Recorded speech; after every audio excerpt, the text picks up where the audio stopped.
नमस्कार दोस्तों, आज की कहानी में हम लोग देखने वाले हैं एक चोर की कहानी।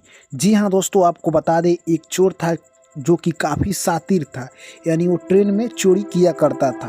उसे पता चला है कि आज एक सेठ जी यानी 2 दिन के रास्ता जाने वाले हैं कहीं पर। उसी दिन उस चोर ने अपना भी प्लानिंग किया। यानी वो प्लानिंग किया, सेठ जी के बारे में पता कर लिया कि सेठ जी कहाँ जाने वाले हैं। वो चोर भी उन्हीं का कॉपी किया।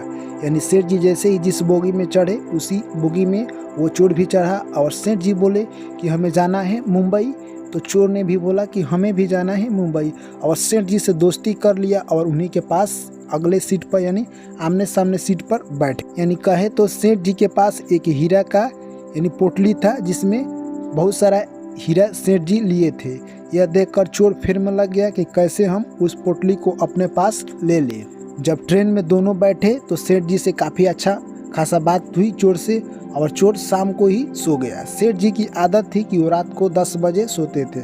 शाम को यानी चोर 7 बजे सो गया और लगभग कहे तो रात के 2 बजे उठ गया। सेठ जी 10 जैसे ही बजा क्या किए कि हीरा की पोटली निकालकर उस चोर के बैग में रख दिए और सो गए। चोर 2 बजे तक उठा, यानी कहे तो चोर 2 बजे उठा और सेठ जी के बैग खोलकर देखा कि अरे यार, पोटली कहाँ गया।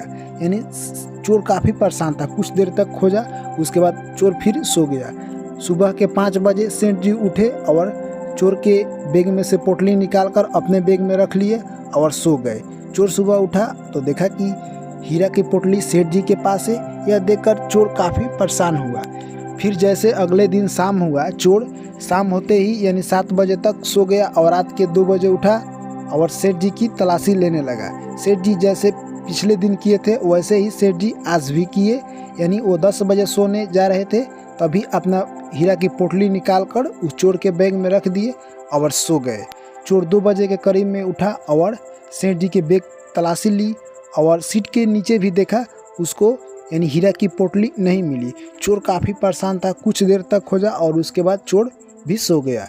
यानी सुबह दोनों उठे जब, यानी सेठ जी सबसे पहले उठे और चोर के बैग में से हीरा की पोटली निकालकर अपने बैग में रख लिए।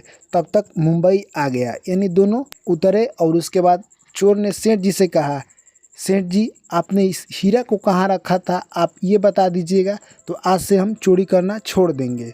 सेठ जी बोले, मूर्ख, तुम इस हीरा के मालिक थे और तुम तो दूसरे में देखते हो, दूसरे के बैग में देखते हो। कभी अपने अंदर झांक कर देखा?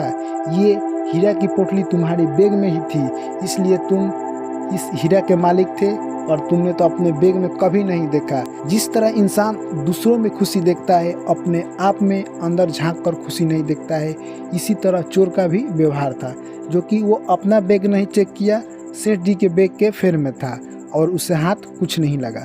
तो इस कहानी से दोस्तों हमें यही सीख मिलती है कि कोई भी चीज़ यानी कहे तो खुशी, ज़िंदगी जीने का मौका या कुछ भी हो, अपने अंदर देखना चाहिए। आपके अंदर क्या है वो देखिए, ना कि हम दूसरे की लाइफ देखेंगे।